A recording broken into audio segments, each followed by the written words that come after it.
এদের নেও বিভিন্ন হোয়াটসঅ্যাপ ইমোতে তারা এই সমস্ত পর্নোগ্রাফি ভিডিও তৈরি করে প্রচারণা এবং বিভিন্ন ব্যক্তির নিকট থেকে এভাবে অর্থ উপার্জন করে আসছে।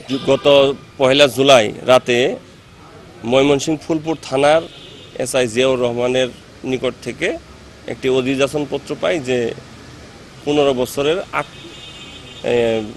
অন্তরা আক্তার নামে একটি শিশু বাচ্চা নিখোঁজ আছে, তাদের দীর্ঘদিন যাবৎ 3-4 মাস যাবৎ এবং যশোরে অবস্থান। তো আমরা তথ্য প্রযুক্তির মাধ্যমে শনাক্ত করি কোথায় তাদের অবস্থান, অভিযান পরিচালনা করে 1 তারিখ রাতে 12টার পরে আমরা মেয়েটিকে উদ্ধার করতে সক্ষম হই, কিন্তু ওই সময় আসামি গ্রেপ্তার করা যায় না।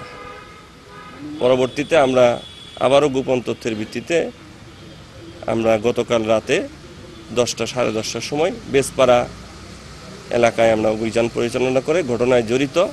নগদের কাছে সব গ্রাহকই প্রিয়, তাই তো সারা দেশে ক্যাশ আউট চার্জ সবচেয়ে কম।